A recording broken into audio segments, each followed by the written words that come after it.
Hello, and welcome to the Vulnerability Junkies podcast. I'm Kevin. And I'm Jamie. On this podcast, we talk about the scary, vulnerable parts of our personal and professional growth, our identities as second-generation Asian Canadians, and talking about our feelings. When you're stuck in a low energy emotional state, how do you claw your way back up to your energized self?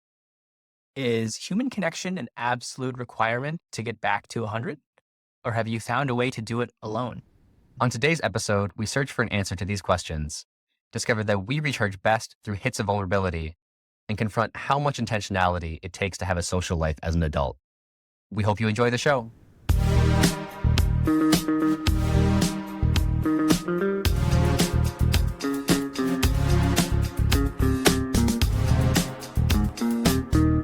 All right, man. How are you feeling this week? Or how are you feeling today? Right now? How are you feeling right this second? Energy level, I'd say a solid 7 out of 10.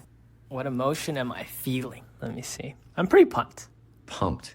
Nice. I like that. Yeah. What about you? I think before I showed up at your place, I was probably at like a 4 or a 5. And then after hanging out here for a bit, I'm at like a 7. Okay. A solid boost. Nice. I think I feel energized. And what's the opposite feeling from isolated? Welcomed? Welcome? I was going to go with loved, but... Oh, okay, yeah. Yeah, I feel loved. Appreciated. I like that. There's this whole idea, though, that the way that you feel ideally should not be described with an ED word, because then it's externalized. It's saying that the way that I feel is someone else's action, which is never really true. Like attacked, for instance, is not a good description word for your emotional state, because it's really just describing what you perceive someone else to have done to you.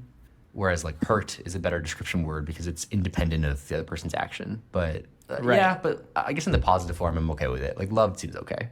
That makes sense. What I'm hearing is framing it like that. You're just describing what other people are doing to you. Right, exactly. Yeah. The bigger problem with doing it in the negative case is if someone asks you how you're feeling and you say attacked, it's actually frequently describing your perception of the other person's action, but in a way that if they dispute sounds like they're telling you you don't feel the way you do.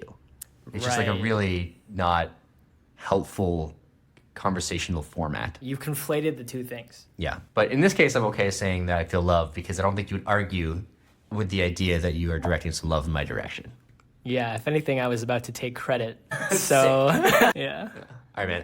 What over the course of the next little while, what are the conversational things that you're trying to work on? From a conversational dynamics perspective, one thing that I've always struggled with is talking about my feelings and emotions. So today I'm going to try and disproportionately disclose how I'm feeling about things as opposed to how I think about things. Gotcha.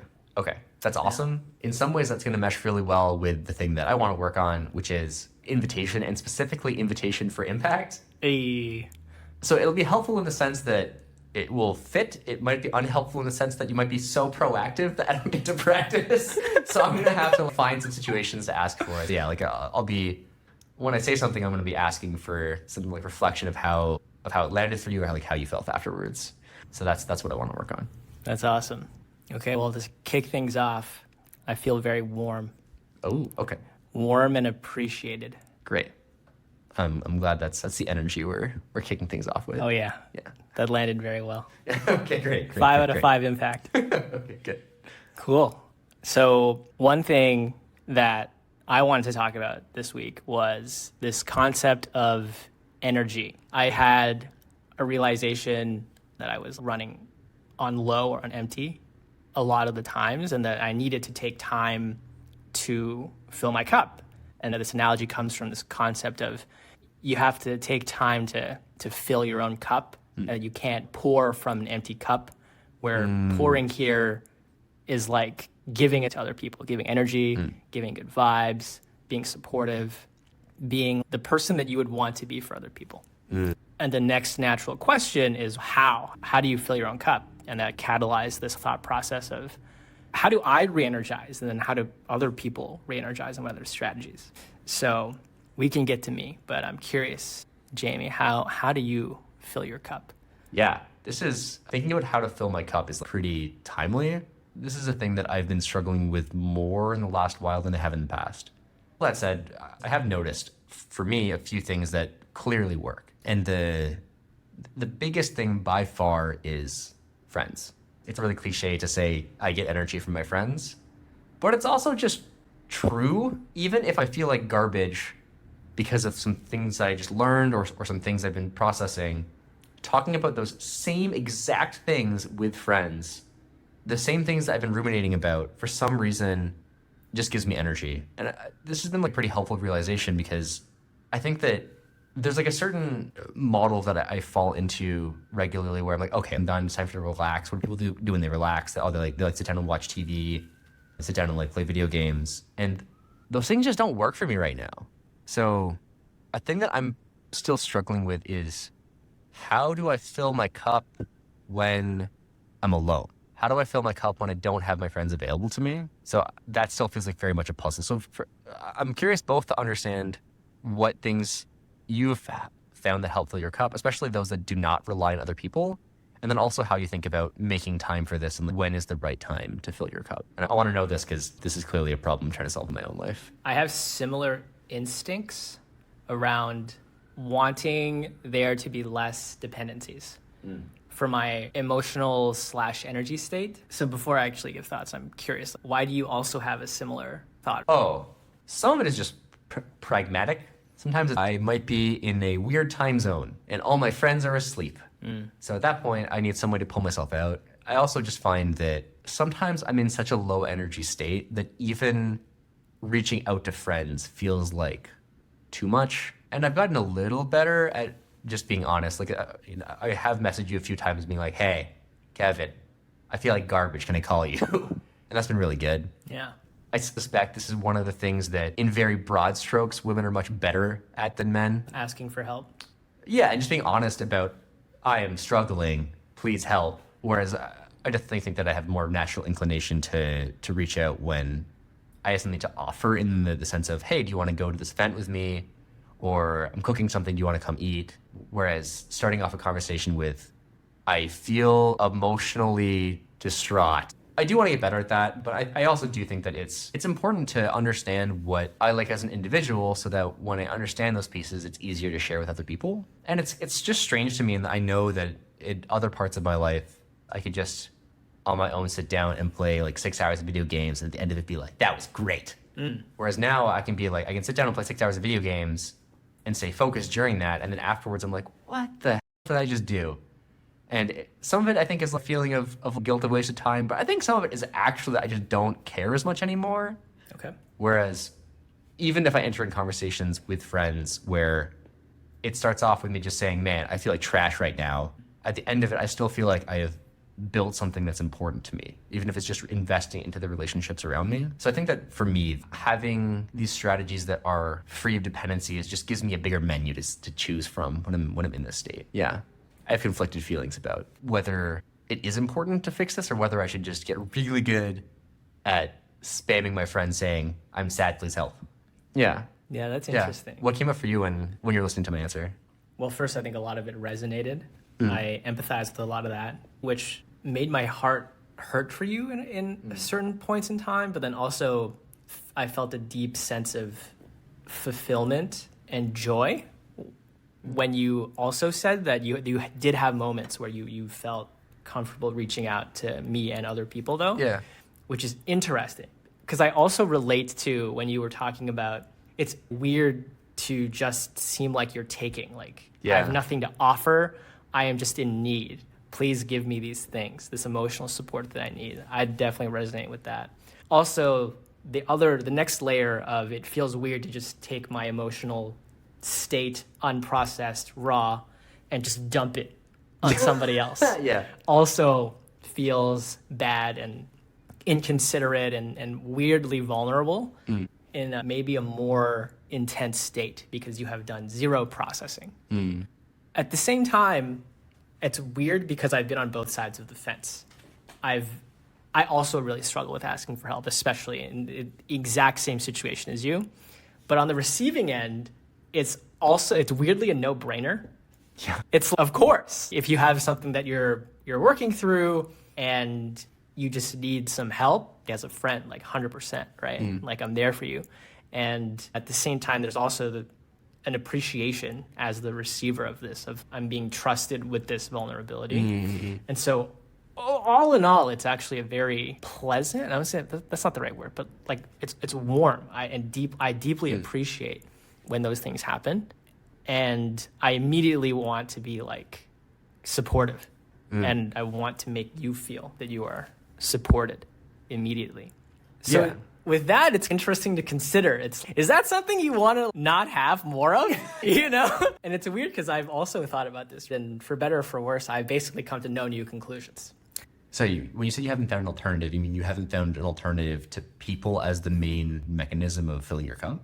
Yes, and just more broadly, I don't know how much of this is like, the upbringing that is talked about versus I'm probably a pretty big extrovert, but I've just found it extremely hard to get to a place where I truly don't need people in my life. Oh, I see. Yeah. For emotional support, but also in general, right? I've taken this idea even further of why do I need to constantly carve out time to see people that I enjoy spending time with? God, if only I didn't have to do that. It's really weird to think through. Oh, interesting. Yeah. Okay. I think that maybe our perspectives here actually diverge a little bit. So I think that I really do want to have other mechanisms of filling my cup when I'm in these states. But at no point have I been like, damn it, why do I need people in my life? Okay, just kidding. I just have deeper issues. Yeah, we can focus on the people independent mechanisms of filling your cup. Yeah, we can bring it back to that for now. So over time, I think that I've gotten, the thing I have clearly improved on at the last couple of years is going from lying on the floor staring at the ceiling level of energy to now I can do laundry level of energy. It's not like I'm going from destroyed to ecstatic, but it's going from not good to okay. I figured out how to do that part on my own. Okay. And I wrote this thing a while ago called the pit, the cabin, and the dance floor, about these different kind of energetic levels. So I know how on my own to get from the pit to like almost the cabin. So the idea of this like analogy is the pit is you're absolutely in the shit. Like just every action you can think of seems like it would take an insurmountable amount of energy. And the cabin's everything's just fine. But then the dance floor is just like, I am the best. Like just like you feel just like so high energy. So that getting from that bottom energy to a little bit higher, the things that I found is just like choosing things that are really easy wins. And the easy win is like making your bed or like doing the dishes. And like the thing that I learned really recently as a bonus activation energy booster for that is actually listening to podcasts, and specifically listening to conversational podcasts. And I think it's a way of tricking my brain into thinking that there is social energy around me when there isn't really. You just can't get away from it. Yeah, I think that there's just something hardwired in me that says, as it turns out, people is a good thing. And absent people for too long is just a slow decline into malaise that's not a comfortable place to inhabit. So that's like the kind of thing that does help me get from that absolute garbage place to an okay place. But I think the only thing that really takes me past that, I guess there's a couple. Okay, I've already said a lot. Let me like step back a second. What parts of that were interesting to you? What were the things that I just said that either were things that you can relate to or things that you found surprising? I definitely relate to the entirety of this problem. We just learned that I have a superset of this problem. Certainly I relate to this problem as well.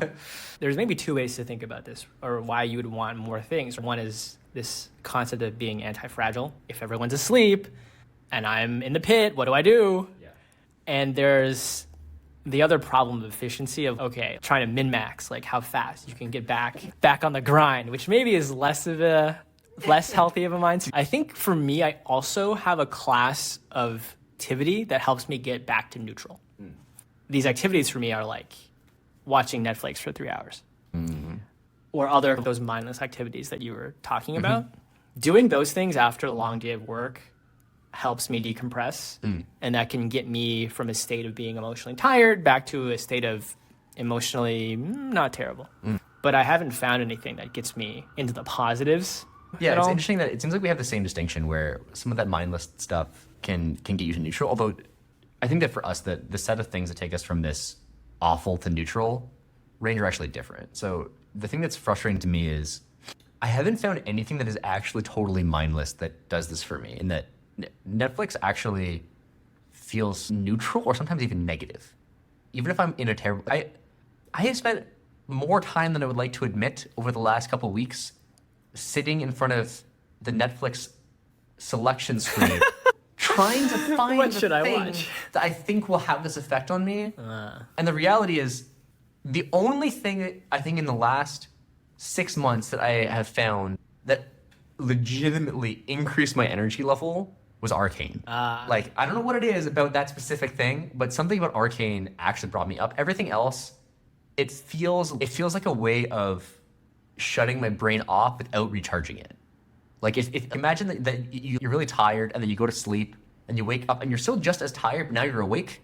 It's like that. You're punting on the problem. I'm punting on the problem, exactly. Right. Rather than actually resolving it, I'm just procrastinating, and it feels like procrastinating. Whereas the things that work for me, listening to podcasts and cleaning up my apartment, that actually does, it gives me like a sense of empowerment. It's a reminder that, hey, remember, you actually are a functional human being that can do regular things. Whereas something about sitting and watching TV has an almost counter effect to that. Interesting. Unless there's something in it that gets me really excited, like Arcane. I don't know why it was Arcane, but Interesting. that's the thing. But it sounds like for you, the 3 hours of Netflix, even though it's not ideal, it does at least work. Is that right? I think these are, from what you're saying, I think these are different flavors of being disenergized. For me, it's most effective after a long day of work. You're just kind of like, your brain's a little exhausted. It's been on for too long, needs to be off for a while. That's where it's the same motivation behind watching trash TV. Yeah. What I'm hearing from you is it's more of you're in a motivational rut. You're like, I don't feel particularly compelled to do anything productive right now. You're right. I think these are different. I think what you're saying is that if you had a long day of work, you already feel quite accomplished, you're just tired. And you just need to get some energy back so that you can continue doing stuff. Whereas for me, this usually happens in situations where I feel like I'm not able to focus on the thing I'm supposed to be doing. So I already feel like I'm avoiding something, and then doing this does not help me, whereas going and doing other tasks that I know I have to do, like doing the dishes, whatever, that helps kickstart the motivational engine. So I think that I'm seeking motivation. You're seeking energy? Is that right? Is that how you'd say it? I think that's the correct umbrella term. But I'm also now reflecting on the moments where I feel quote unquote emotionally drained and I seek connection, which, spoiler alert, that's how I recharge, connecting with people. And I seek that people broadly. That feeling is different than I did some work and now my brain feels fried because I was focusing for so long. The end of the workday need to recharge. It also would be accomplished by a good night's sleep. So I wonder if that's more kind of like physiological ? But the other one, the key insight here is the need for people, that state of being drained, which you can broadly characterize as it's painful, it has much more depth, unfortunately, and has much more of an impact on my mental state. If I took that emotion that I feel when I need people and I let it fester for a month, I would be depressed. It's got, I don't want to say sinister, but it's just much more meaningful. I see. Than the thing that I can recharge by watching Netflix for 3 hours. So it sounds like you're making a clear distinction here between a state of tiredness that follows exertion and a state of disconnection. Or is it like loneliness, maybe? Maybe. I think it has flavors of that. It's definitely more than just loneliness. It's just the fundamental, it's what gives me life in a way.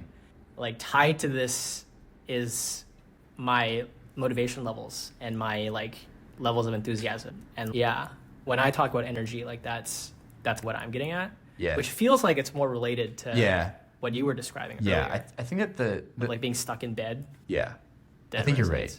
Because there have been situations where I felt the thing that does get recuperated by TV. The most recent times I can remember this are actually on days where I did a bunch of work and I had a friend staying with me. And then at the end of it, I could just sit and watch Seinfeld for 3 hours. And I felt no guilt about that. And I was recharged at the end of that. So this is helpful to me in drawing clear distinction between those two things, because I was confused about why on occasion I can sit down and watch a couple hours of TV and it feels fine, on other occasions why I can't. And I think it's because these are actually two different emotional problems. Like how much energy you have being this one axis thing that's either high or low is not clear enough. Sometimes I'm talking about emotional states, just to try to check if we're talking about the same thing. It's helpful to me to understand what is physiologically happening. So if you can, I don't know if you can do this, but if you can try to place yourself into each of these states, what is happening in your body when you imagine the pre-Netflix state and the oh God, I need people state? Pre-Netflix state is my brain is starting to hurt in a way. It's like you've been thinking about a hard problem, a difficult problem for a long time, and your brain just feels fried. Do you literally feel it in your head? I do sometimes, yeah. I think after a long day of work, it won't get to the point of actual pain, but it'll feel numb and kind of fuzzy. And it's just, I've been in too many meetings, probably slightly dehydrated. And at that point, it's, I need a break. The other kind, again, this is why I think it's more sinister. It feels like a pit, like you're saying. It's my heart tends to feel heavy, like it's being swallowed by a void. And I also know it to be much more dangerous in a way. I guess I had many more positive experiences dealing with post-work tiredness. Yeah. I can solve this problem by good night's sleep Yeah. or playing video game or something. The other problem tends not to be solved unless I go and have a connecting experience with somebody. Yeah. Whoa. Yeah, this is, I've never seen this distinction drawn so clearly, but it's totally true for me. The whole thing about the post-work tiredness, like the head fuzziness, being solved by a good night's sleep is awesome because it means barring you not sleeping ever again, it will self-correct. Yeah. Whereas the other one, because a lot of us live alone, there's a danger that it will never self-correct and that it only corrects from explicit action. Yeah. Which is scary. I think that to me, that's the thing that's scary about it. It has like a lot, for me, it has a lot more of an existential flavor. But I also agree, like the physical descriptions of them are very similar for me. The brain tiredness thing, I also just feel it in my head. And I think that's why I don't feel emotionally conflicted about it, because the rest of my body is totally chill. It's just my head being like, dude, you need to just sit down for a while. It's fine. Yeah, brain's a little fried. Right, exactly. Whereas the other one, yeah, like it hurts in my heart. Like breathing becomes a little bit harder. I feel the heaviness. Every movement that I try to make is just a little bit harder, and it carries over day to day, and that's the thing that makes it sinister, like you were saying. Yeah. What was it like for you to kind of like go through the description of the physical manifestation of these two emotions?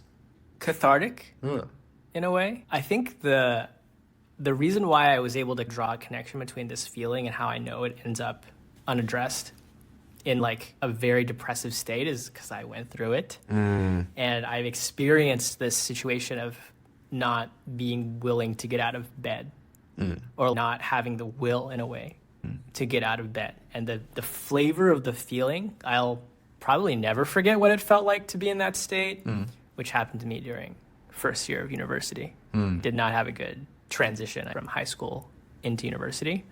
That was a tough time. Yeah, and it was just like like that feeling I was describing in my chest. It's as if it would like grew and enveloped my entirety. Whoa. And yeah, it's interesting to think about. And I think the reason why I knew something was very wrong is because of my brain juxtaposing what I was like several months ago when I was still in the familiar high school environment. Yeah. Super active, super energetic, doing a lot of things like all the time, to fast forward 8 months, I'm in bed and unable to get out of bed. It's not like physically, I just had zero desire to, it's hard to describe in a way. One part of my brain would be like, we should be productive today. There's an exam coming up, we should study. Yeah. But it just felt like there were forces pushing at me from all sides, preventing me from moving. And those forces were pushing from behind like a bed sheet in a way. So it's unclear what the forces are. You try to like go in any type of direction, and there's this unknown force pushing against you, and it's hard to fight. Yeah. This is very relatable to me in minor senses in recent things, but also in much more significant terms during the year where I was clinically depressed. And we talk about these forces that are coming at you like through a bed sheet where it's not really clear where they're coming from. Another way of describing this in talking to other friends is that everything just feels like it takes way more effort. And it's not that it's literally more challenging. Like you're very well aware of the fact that the external world has not changed. But for me anyway, it felt like every action I was taking, I had to do the task and fight my psyche at the same time. Oh, 100%, yeah. And I think that the dangerous question that associated itself with each of these actions was, what's the point? And in the same way that I would feel this like physical counter pressure, the thing that would be happening in my mind at the time it was happening would be this constant question of, what's the point? Why does any of this matter? So as soon as I would build up some physical energy to do something and start doing this, my brain would almost rob that sensation of its momentum in asking that question. And thankfully now when I get into this state, connecting with people really does help me, but at the time it did not. So how did you get out of this state when you were back in first year university, when you felt like this bedsheet phenomenon all the time? It really hit me around the end of the semester. So for that semester, I basically powered through, which is not great. You're basically running on zero. Like back to the cup analogy, if the cup could be negatively filled, like it's bone dry in this cup. Yeah. And I pushed through. I think it helped that I was in a university setting where I didn't have the same question of what's the point. There was this thought of, okay, I need to pass and continue onward in this journey. So I didn't get to the point of questioning that. For me, it was solved haphazardly. A big part of the situation was going to university, didn't really know that many people to begin with. So the immediate network is sparse. And then my roommates were also all introverts that really just wanted to be left alone. I did none of these things intentionally, but looking back now, I definitely had moments of trying to like knock on people's doors. Yeah. I was not articulate or aware enough to put a finger on what was going on. Oh, I'm in this state. I need to talk to other people and connect with other people to get back out of my it's pretty big actually, the pit that I was in. Yeah. But naturally, I would just feel compelled to see if anyone was down to hang out or talk, and the communication skills weren't there. So they were all just, hey, I'm studying, like, leave me alone. Like, that's not how I work, so just leave me alone. I moved, essentially, unintentionally, I should say, into another dorm. And people were more social there. So naturally, for free, I got lifted out of the rut. It wasn't really until years later that I made that connection, and that's what made the difference. Gotcha. Okay. Yeah. So it seemed like you, in retrospect, became aware of the fact that it was very environmental and that the environment of your first dorm was just did not have the structural support you needed to have this kind of connection energy. It's more that I made the connection that I felt really bad. And then I did this thing where I talked to people. Yeah. And then I felt better. And then it was years after that I put my finger on, this feeling, it's solved with not just people, but connection. Oh, yeah. That's an Right. interesting distinction. Say more about what you mean by the distinction between it's not just people, it's connection. Right, because even when I was in that state, there were other people in the dorm, and like that, in terms of like we existed in the same space. Yeah. You would walk past them, you'd say hello, but none of that really helped. It wasn't until I found a good set of friends that I felt comfortable being vulnerable with and sharing the highs and lows of my life that, ironically, that's what helped me feel better. Yeah. Yeah, and again, all of this I lucked into it. There's the scary question of what if I didn't luck into it? Yeah. What would have happened? I don't know. But yeah, moving out of that dorm was totally unrelated. Yeah. And yeah, I'm lucky that the new dorm had people that were down to connect. Yeah.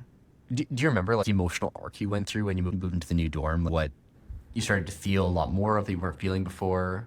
Yeah, just like the energy came back.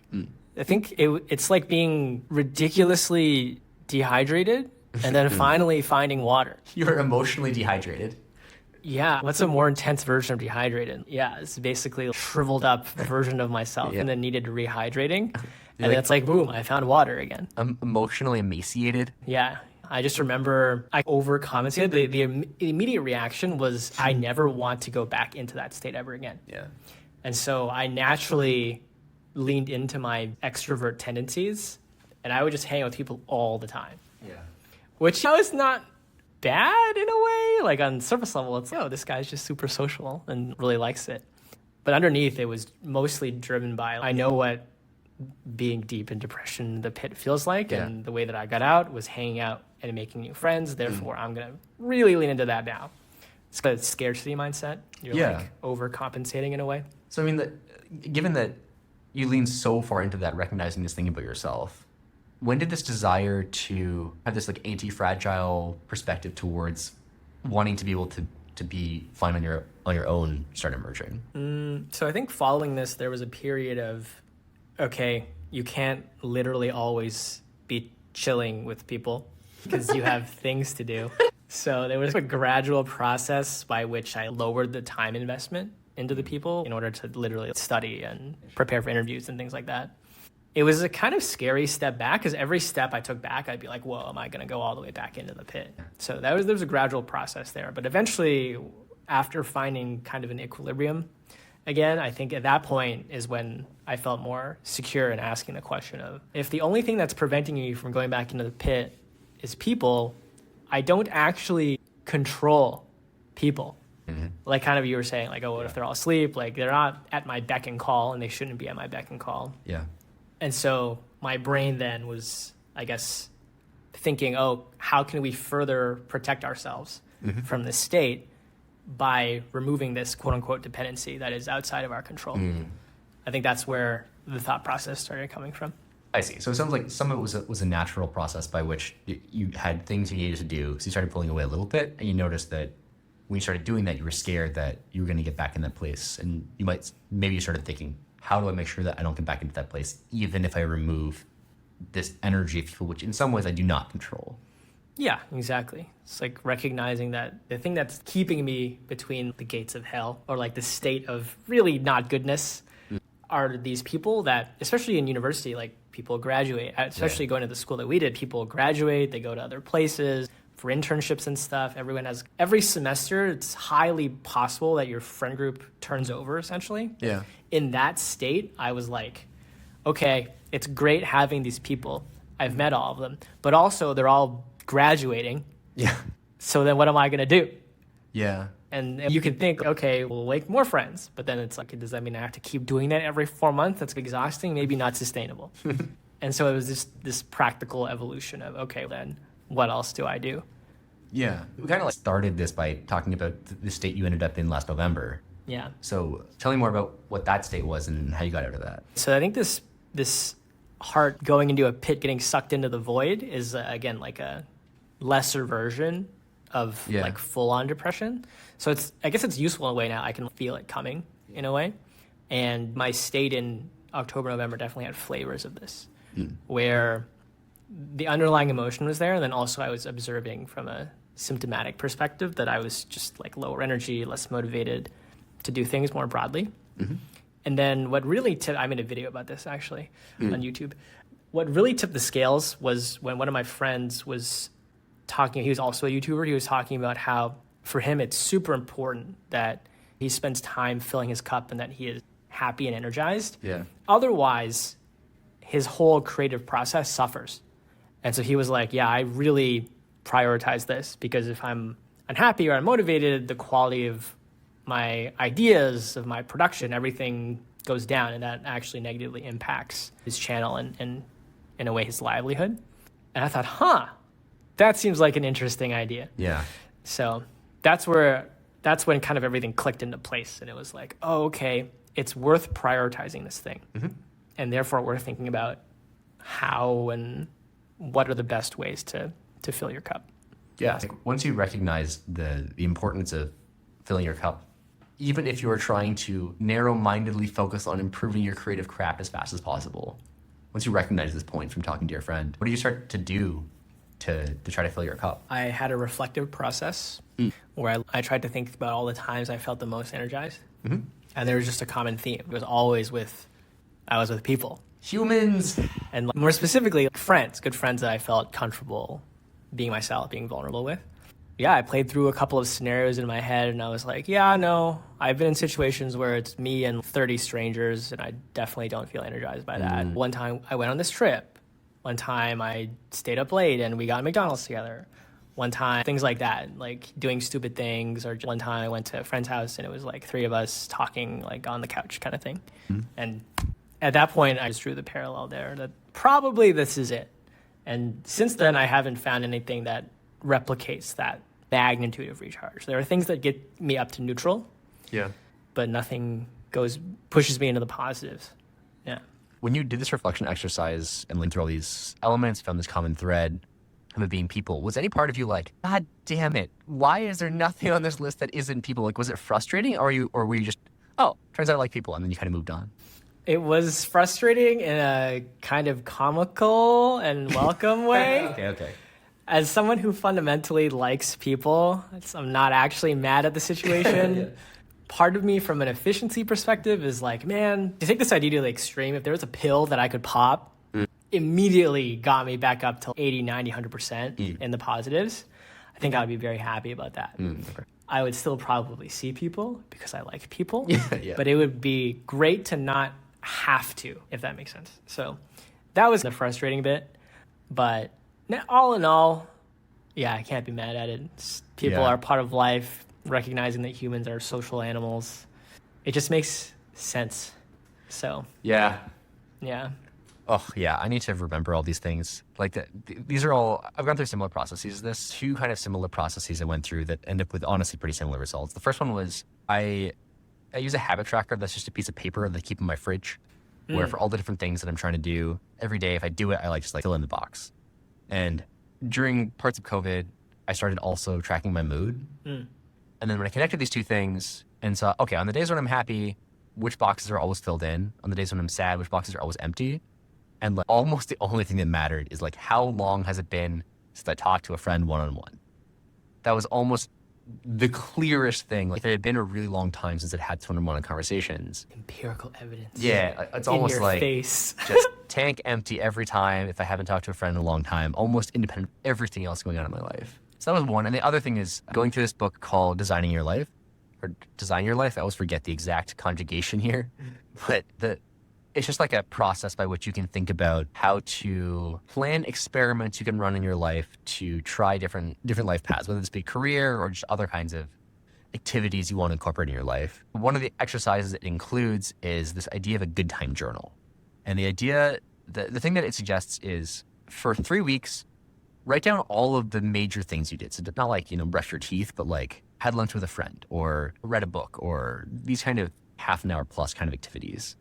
And for each of those, write down 2 numbers. The first number is how engaged you were. And then the second number is how energized you were. So engaged means like, how easy was it for you to stay focused? And then energized is, if you compare your after state to your before state, how enthusiastic, energetic were you? And first of all, I thought this exercise was interesting because I think usually people think about this stuff more as like, was it good or bad? But as it turns out, there's lots of activities that I can do that are very engaging and not energizing. The obvious, silly example of this is it's pretty easy to sit down and watch 6 hours of Netflix. But for me anyway, that is frequently not energizing. The worst example for me is scrolling through Reddit for hours and hours and hours. Very easy to stay engaged. Very difficult for me to get any energy out of this. And in going through that, I did find that the only thing that was consistently really high energy giving was spending time with other people. And specifically, similar to what you're saying, situations where I was able to be vulnerable or connected with other people. I guess the only other one that was not necessarily vulnerable in the same sense was going to freestyle dance sessions. I guess that actually is vulnerable, just in a very different way. It's like being an idiot with other people. Yeah, that's totally vulnerable. For someone who is less practiced and feels it more, 100% stepping into a dance circle is vulnerable. You're right. It totally is vulnerable. It's just a different kind. It's not the same kind of verbal vulnerability. Emotional. Yeah, it's not disclosure in the same way, but it is still like showing a part of myself. That's cool. I never really thought about the connection between those two things. But for each of these, it is more fully expressing an honest part of myself in a way that other people can see me there. Man, I don't remember where this quote comes from, but there's this quote that I really like that's, true vulnerability is giving other people the ability to hurt you and trusting that they won't. I really like this because sometimes they'll talk about, I have a blog post that talks about my experience with depression, and sometimes people will come to me and say, oh, thank you for posting that. It was so vulnerable of you. And I'm like, actually, that was not vulnerable for me because it was about after I'd gone through the process and I figured it out at the time. So I don't really feel like anyone could really hurt me with anything in this. But when I come to a friend and I'm like, man, I am really sad, I don't know what I'm doing, then they really could hurt me. If they said, like, dude, just suck it up and do it, that would really hurt. So it's true, though, that the example of going to the dance circle, if someone like said, like, dude, what the f are you doing? You suck. That would really hurt. So you're right. It is very vulnerable in a different kind of way. That's a really cool parallel that I had not drawn before. This helps me in thinking about other ways in which I can lean into these kinds of vulnerability that might not rely on me having this deep emotional connection with someone beforehand. So I wonder what other situations there are. I think that to some extent, this can also be why meeting with a teacher or like a coach of something can have a similar kind of energizing effect, because I'm trusting them to hold me gently through this process, even if the things we're talking about are not like the deep talks. That's huge, actually. Yeah. It's maybe to refine the connection piece a little bit further. Yeah. Maybe it's not so much vulnerability, I think, is a predicate to deep connection. Yeah. But maybe more precisely, it is that vulnerability. Yeah. Wow. Interesting. Okay. Now I'm curious, since we're going down this avenue, I do feel this kind of connection when I read my friends' writing, not like books by famous authors, but when I read my friends' writing, I do feel a little bit of this. Sometimes it's because I talk to them about it afterwards, but I think even in reading it, I actually get energy because I feel like I'm witnessing this kind of trust. And then writing personal things and knowing that my friends are reading it, I get a little bit of this as well. So that's another example of the kind of vulnerability. That's someone still verbal and that it's word related. I think that if I did a lot of visual art, then showing people that would be another kind of form of vulnerability that could be really connective. But it's been so long since that's been a core part of my life that I'm not really sure. Making a lot of connections. For example, in the art example that you were saying, I think if I were to show someone a piece of my art and they appreciated it, I would feel incredibly seen. Yeah. And incredibly appreciated. Yeah. But it's all predicated on that vulnerability. Okay, another angle for this that I'm thinking about as I'm thinking back to this good time journal thing. The one thing in the good time journal thing that was not about interacting with other people was playing with dogs. For some reason, that one thing, like I remember going to a party. You were actually there. I went to a party where I spent a lot of time talking to people, but I think the thing I remember most clearly is just playing with the dog. And I think it's because there is like a certain vulnerability in playing with animals too, especially if they're like really friendly and they'll let you rub their tummy or something like that. That is also a sense of vulnerability and connection in its own way, in that that dog was not being defensive. It was not snarling at me. It was lying on the ground wiggling its butt. And that was a different kind of vulnerability and connection. What you said before made me think that maybe it's not necessarily that you have to be vulnerable. It's like witnessing vulnerability, either your own or somebody else's. Yeah, you're right. It does not have to necessarily be just me being vulnerable. Other people being vulnerable with you has a similar effect. Does it though? Actually, that's a question. Is it more energizing to be vulnerable, or is it more energizing to be witnessing someone else's vulnerability, or are they the same? They both work. I think that in the witnessing someone's vulnerability situation though, I think it still needs to be a very small group context thing. For instance, I think that I would feel this kind of connection if I was in a dance circle and I was just watching one of my friends that I knew, even if I didn't step in. But I think if I went to 1,000-person theater and I was one of the people in the audience watching someone dance, even if it was one of my friends, I wouldn't feel the same way. Like I think that watching someone play with a dog would not do this for me either. It's like vulnerability directed at me, and it has to be like someone narrowly directed at me. You need to actively engage with it. It's not enough to witness it. Like, person playing with dog would be you watching dog be vulnerable with another person. Exactly. And you're not really in that. You're just observing the vulnerability. You have to be part of the vulnerability. Yeah. Oh man, dude, it's blowing my mind. Yeah, like the connection to dance thing is like blowing my mind. Yeah. Yeah. One more note on that, by the way, we were talking about how you can disclose your thoughts, your feelings, but then there's also the last bit, which is the bodily disclosure. Yeah. And we talked about that in terms of words, but maybe taking that even further. It's direct disclosure of bodily sensation. Yeah. Yeah, but I guess it's through a different medium. But it's like you were saying, it is still a form of disclosure nonetheless. It's creative expression. Man. Yeah, my head's exploding a little bit right now. I think this is also perhaps why my dating history is very aligned with people with artistic pursuits. Because it just means that I get more of this exposure to a certain kind of vulnerability. You're a vulnerability junkie. Yeah, not a connection junkie. We've increased the precision. Oh my God, yeah. A while ago, one of my therapists told me that they thought I was an authenticity junkie. I think that these things are intimately related. The idea of vulnerability and authenticity. Yeah, you can't be vulnerable if you're being inauthentic. Yeah, man. I guess when I'm in this state, I need my fix. You do. I'm a vulnerability Need junkie. a hit, need a hit. Need a hit, man. Yeah, tell me what you're sad. That's the good shit. Yeah. Why are you really hurting? Yeah. Yeah. Yeah, it also goes back to something you were saying earlier, where you're talking about how, like, from the other side, it's really such a no-brainer that, like, whenever you had a friend reach out to you when they're sad and they want to tell you why they're sad, it's not like they're taking from you. They're actually giving you something. Like, in sharing their vulnerability, that is a way of giving to you. That is, 100%. But for some reason, when you're in the pit, it's so hard to remember that. And I don't know why.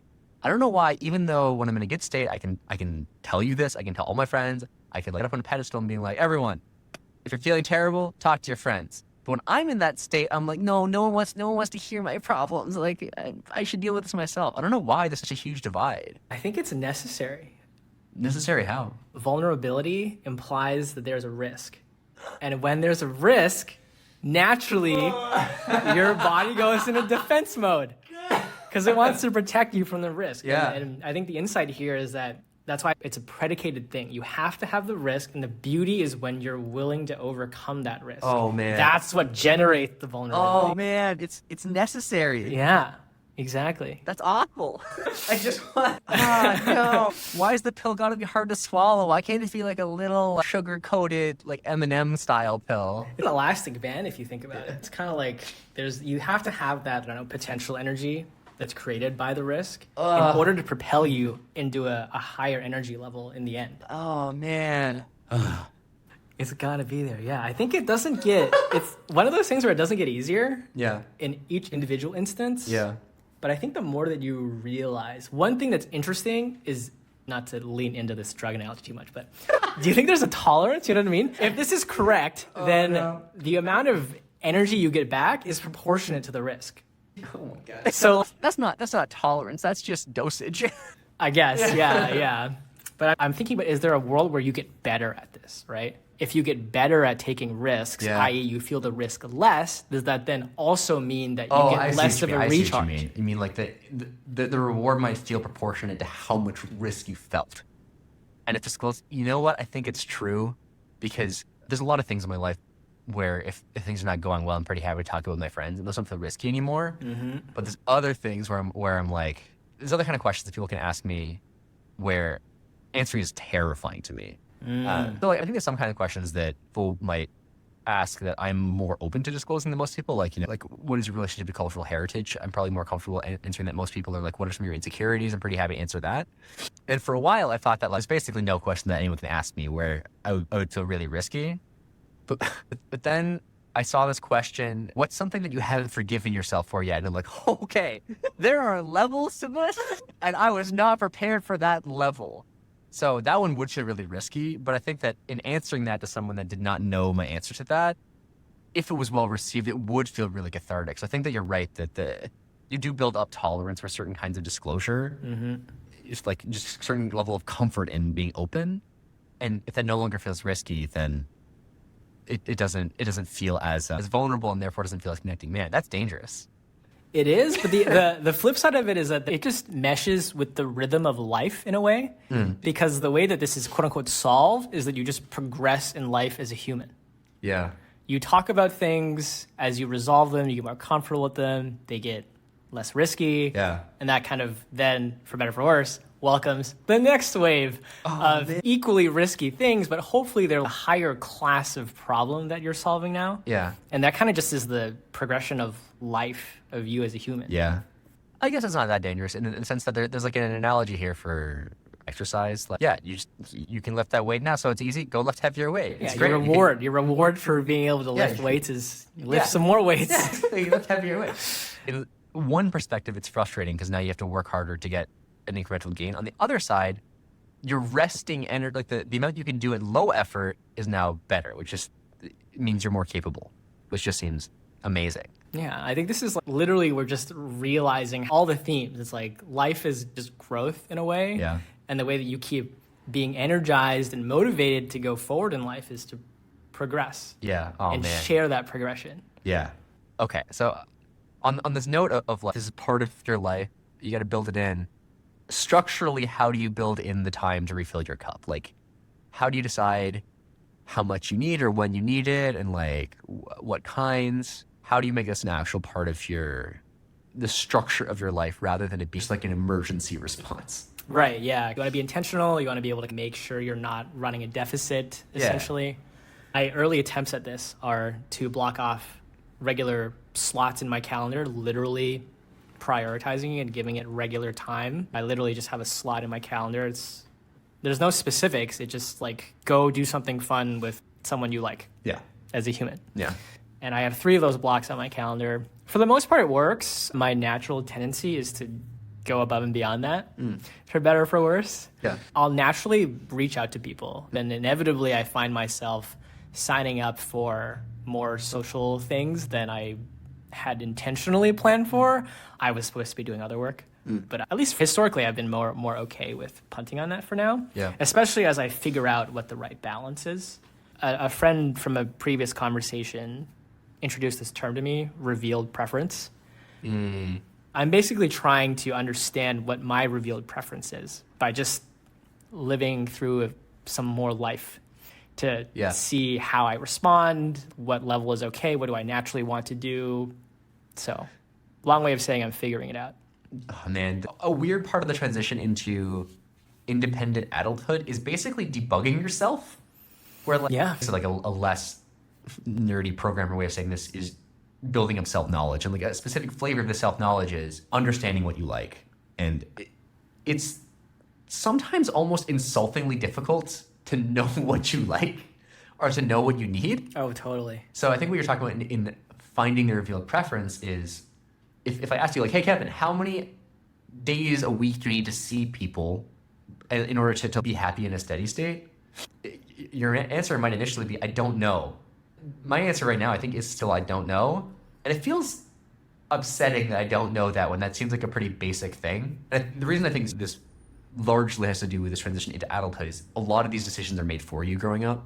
And even into college to a large extent. Like you're expected to show up at these specific times, specific places. But especially in the world of people living on their own plus remote work, socialization is now only an intentional act and there's no automatic structure for it. So yeah, what have you discovered so far in the process of trying to reveal your own preference for socialization? The most obvious thing that I've noticed is a feeling actually, which is it's just a lot more fun and a lot more easy now that I've given myself permission and to not feel overly guilty about spending time with people that I enjoy spending time with. Yeah.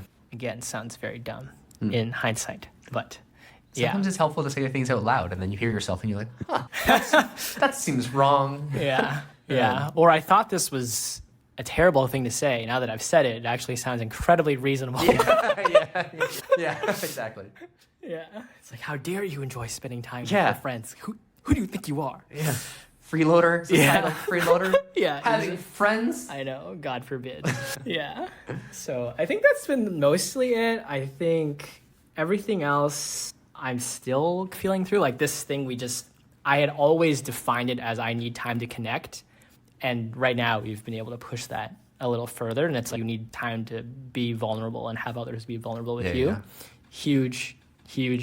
And I think the journey still continues. To your point of, first of all, there's this whole other topic we can talk about of expectations and shoulds in society. Yeah. But I think it's incredibly humanizing. I feel a deep sense of empathy when you express that. For me, I also like, why am I so dumb? How have I not figured this out yet? I've been adulting for so many years now. So you would think that by now, but at the same time, I hear you say that and all I feel is empathy and wanting to tell you that it's incredibly human of you and it's a journey. I mean, you know all these things, but I just it's so deep helpful desire to be supportive because I know from experience that it's a tough journey. Yeah. But also I'm incredibly excited Yeah. for you, but also for like where we both go with this new knowledge. Like, how are we going to push this further? It's interesting to see.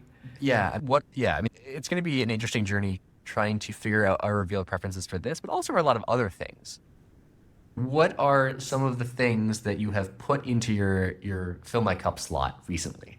Fill my cup slot. Up until now, it has always been my definition of fill my cup slot was go connect with some people, which I now realize haphazardly I was unintentionally looking for vulnerability. It's exclusively people. To circle back all the way to the original conversation, I have not yet found a substitute for vulnerability and the quote unquote high or kick that I get out of that. Unprecedented. Sure, but like, even in the context of it being with people, presumably you don't just say, "Hey friend, would you like to be vulnerable with me?" Like, I would love to say that. I would love to say that. Honestly, I would love to. But okay. I guess to your point, the practical manifestation is that's what I'm asking for. Yeah, go get dinner. Okay. Go play board games. Sometimes I'll just be let's catch up with my secret mission is to get them to be vulnerable with me that I don't openly disclose. Spring the trap on them. Yeah, I know. It's like you think you're coming just to talk, but I'm going to try and poke at it a little bit to see if I can get anywhere. For so many years, I used to say I don't care about the activity. I think now I know why. Yeah. I really don't care what we do as long as I can satiate my desire to connect and be vulnerable with a person. I really don't mind what it is that we do. I think that's not what I need. Does the size of the group matter to you? I think it goes back to the whole you need to be engaged with the vulnerability thing.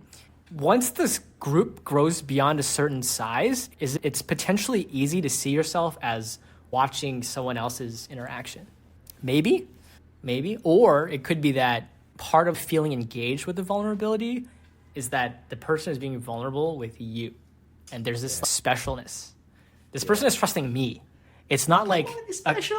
I think that it sounds bad to say, but it makes sense in a way where it's almost like a sign of the vulnerability. For example, if someone is willing to share this openly with like 8 people, are they really being vulnerable? Apparently, it's easy for them, or at least it looks that way. That it's easy for them to share with so many people. You almost, I don't know if this is 100% true or maybe it's just trained. That maybe one of the markers of vulnerability is like a behind closed doors kind of conversation where it's just like you or maybe one other person.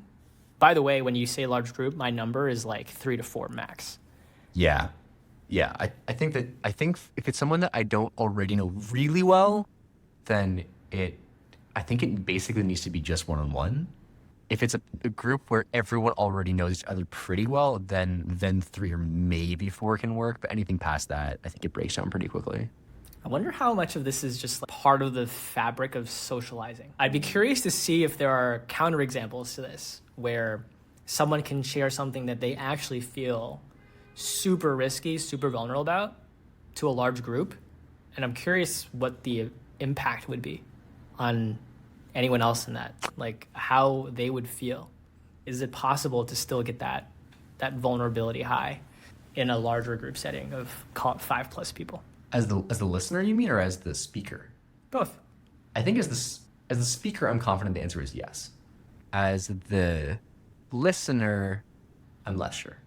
Because I guess that's an interesting thought. The speaker is always actively engaged in the vulnerability. Yeah. Does giving public talks have the same effect for you? Yes. Yeah? Yeah. If they go well. Which makes sense in a way. I guess one caveat is, we're taking a risk. It's like trust falling. You need to be caught. If you trust fall and you're not caught, that's like a negative, negative experience, right? Yeah. So that makes sense. Yeah. All right. I think my main takeaway is I need to schedule these slots back in my calendar more explicitly. I've been doing kind of ad hoc, and I think I need to just these are the slots, make these happen. Interesting. Yeah. Yeah. I think there's a lot of value in having structural elements. I think really the ideal situation for this is to have recurring things with certain people. Like this podcast is pretty sick. Where because one of the things that's really gnarly about being in the pit state is even making plans to get out of it can feel like a lot. Taxing, yeah. Whereas if there's a default thing and you have to cancel it, thankfully, canceling also requires energy. And sometimes it's less effort to go to the thing than it is to cancel or bail on it. That's true. We didn't even talk about that. We talked about why it's potentially important to think about preempting, and it's because you can't drop to the point where you're below activation energy. Right. That gets really hard. Yeah, this is why having pre-scheduled is so helpful, and why having recurring so helpful. Preventative, as always. Yeah, preventative always better than reactive. Yep. Yeah. All right, I think I'm pretty tapped out on ideas in this. My mind is blown, and it's just in an absorbing state now. Yeah, for sure. But I don't think of anything else to say on the topic. Do you? No. Yeah, let's maybe talk about the practices now. Yeah. How things landed. I'm curious to get your thoughts. Yeah, maybe let's start there. I can also talk about what I tried to do. Yeah. But I'm curious first the impact that it had on you. I guess two things. One is what stuck out to you, and did you even notice me trying these practices at any point in time as a reminder, the disclosure of emotions and feelings? And I'm curious what the impact was on you as well. Yeah, I did notice way more instances where you intentionally talked about emotional impact of things. Occasionally you would choose a word and then realize it was kind of vague and then backtrack a little bit and think, what's like a better way of saying that, and be more intentional in selecting more emotional language. Yeah, that's what I noticed in yours. How did you think you did?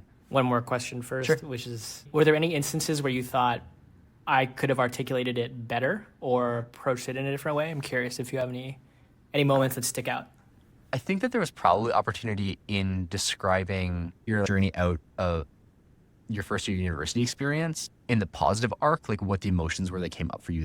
The sense I got was because it was more energizing, but that's still one-dimensional. So I think there's still some more resolution, more variety to be had in the emotional description. That was the only one that really stuck out to me, but I definitely did notice the clear selection of words you're using in describing your state. Asking this because I want to learn more, because I am actually at a loss for words in a way. Yeah. What is an example of more dimensionality? For example, I think there's a lot of people that have a misconception that depression is just sadness, when really it's in my experience anyway, is more like a numbness. So in the arc of coming out of that, it wasn't clear to me, oh, before I was sad, now I'm happy all the time, or if it's now more like, before it was numb, now I felt the full spectrum of emotion again. Like I was able to connect with happiness and joy, but I was also able to connect with sadness in a more authentic way than I was able to before. And it wasn't clear to me whether it was just that happiness was unavailable and that was available, or whether suddenly you felt yourself feeling passionate or angry or hyped up or grateful is another one. So whether it was just like one-dimensional change or whether it was this blossoming of all these separate emotional pathways. Yeah, that's actually really insightful. The analogy that comes to my mind is kind of like, for some reason, like refining a microscope, where I feel like it's essentially so I'm glad my attempts at articulating more of it, of the emotions, it seems to be the effort is coming off. What I am stuck at when I try to articulate is a very low resolution view of the emotion. As you were giving the example, I could see myself refining that and essentially zooming in. I see it as at a high level what it is, but there's like different emotions that make up the macro feeling of relief and like happiness, and there's things that ladder up into that, which I don't have a muscle of examining. So for me, my takeaway from that is giving myself more space and probably more time in conversation to do that zooming in. I think that analogy is really going to help as a mental cue to zoom in. Like, what is this emotion really? Yeah.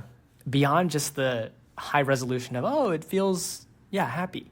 Yeah, you're right. I think that I have the same struggle that oftentimes I'm usually pretty in tune with how I'm feeling, like on a energy axis of I feel like garbage or I feel great. But when I feel great, I usually don't have quite the same nuance. So it's also a thing that I definitely want to work on. And people have told me in the past that they want to hear more about that. So yeah, I also like the zoom in analogy. I'm like, okay, I got the one-dimensional read. How do I zoom in so I can, this one line thing is now all these different colors that are all stuck together. Exactly. Yeah. Yeah, does that answer your question? Yeah. Thank you. Cool. So the things I was working on were delivery, specifically just try to be more congruent in my emotional state in communication. And then the practice thing was in asking for impact more. So inviting, understanding impact of my statements. The impact one, I would give myself like a B-. Like it's in part, honestly, because it was a little bit hard to do this in that you were pretty proactive about it. The skill is, I think, especially useful in places where when I say something, the other person will redirect or turn the conversation back to me. In those situations, it's especially helpful. And you're pretty good at continuing to own the conversation when I pass the mic back to you. But I was struggling to find the opportunities to do this. The situations where I find it most helpful is when people are talking about their experiences and I want to like affirm them in some way. And maybe the opportunity that was lost here is that there were actually good opportunities for affirmation that I missed. So like opportunities to say like, man, it's amazing that you've recognized that about yourself. And then after saying that, I could have asked for I could have invited the impact. So I think that I might need to rewind one skill and then create the opportunities for this first before I can really practice the skill. So those are kind of three things. It's like helpful to me to have feedback since it's always hard to self-monitor. So for each of those things, what were the things that you noticed? Okay, I'm going to say this now so I don't forget. Yeah.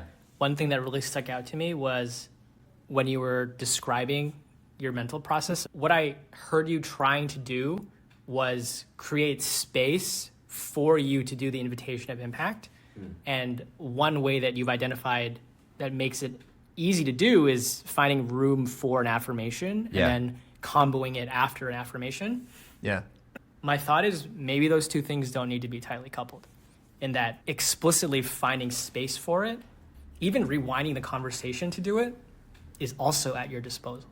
There's a couple times I think in this conversation where you completed a thought and were like, let's go into this topic. And I was like, hold on, let's come back. Yeah. I think it would be cool for you to play around with that, because I think it's totally within the realm of reasonable and feels like a short circuit to directly being able to express that you want to invite impact. Yeah. And so hang on, before we keep going, I would like to invite impact. Yeah, you're right. They're definitely, I can remember a few situations where I just said a bunch of stuff and then redirected the conversation. And in those situations, I probably could have more easily invited impact right after whatever spiel I said. Even if it was not an affirmation or even particularly something directed directly at you, I could still ask for this kind of impact. It comes up a little bit differently in that when you do an affirmation afterwards, the thing you might ask is like, how did that land for you? Or how did it feel to hear that? Whereas if I'm just saying some stuff in the more abstract sense, for instance, when I was talking about more abstractly, like, this is the phrase around vulnerability, around like allowing someone else to hurt you that I really like. There probably was some way for me to ask for impact for that. Oh, interesting. Yeah. Are you most interested in impact of an affirmation specifically? I think that I'm most interested in impact in situations where I am saying something to have a specific effect. So the reason this comes up for affirmations most frequently is when I'm affirming someone, it's usually because I'm trying to help direct their emotional state in a certain way. I see. And if it isn't doing the thing that I'm trying to do, what is the point of the affirmation in that context? Whereas if I'm just saying stuff, I might still be curious about the impact, but I have less of preconception of what the impact was. That makes sense. Okay. Yeah. That makes a lot of sense. Okay, cool. And then sorry, do you have more to say? That's helpful. I think that's a very specific type of impact in a specific situation. Yeah. It sounds like mostly what you're trying to practice is being able to direct someone's emotional state. Like when you see them going in a negative direction, wanting to get them support, and then you want to understand through asking for impact whether or not that actually landed. Exactly. So it sounds like the goal is to be able to take someone who's on a negative side and bring them back onto the positive, and your way of confirming whether or not you're doing that correctly, your feedback loop is requesting impact. Yeah. It's like being able to bring them in the direction that I'm trying to bring them. But some of it is also in requesting for impact. Sometimes I learn a lot more about someone. Yeah. I might like learn about more nuance in the struggle that they have right now, where perhaps the affirmation I offer is actually reinforcing a different source of discomfort for them. I see. Got it. Interesting. Yeah. Okay, thanks. Yeah, the feedback is helpful. All right, man, we are way over our targeted time. Dude, this revealed preference. Oh my God. Brutal. All That's right. the point, though. Yeah, you just figure it out. Where's your energy level at now? And in a single word or a few words, how would you describe your emotional state? Yeah, I think solid 8 to 9 now. The emotion is like a mix of serenity. Whoa, interesting. But also elation. Okay. You got the peace and you got the joy. The peace and the joy, yeah. 100%. I got my hit, I guess you could say. Yeah. I'm sitting at, I think about an 8. I think that I am, like, emotional state is up, physical state is down. We're tired now. But then the emotional state side, I would say that I'm excited and grateful and like a little nervous. Yeah. I think excited and nervous tend to coexist pretty closely. Yeah. that's where I'm at. Man, I want to dig in further, but I guess that's what we're calling it for today. That's what we're calling it for today, man. Until next time. Yeah, until next time. If you enjoyed this conversation, please help us by leaving a rating on your favorite podcast app. We would really appreciate it because it helps us grow and lets others find the show. When we're not podcasting, Kevin also makes YouTube videos. And Jamie has a blog. You can find links to these in the episode description. The intro music you heard in this episode was made by Harry Dye. Thanks for listening. We'll see you in 2 weeks.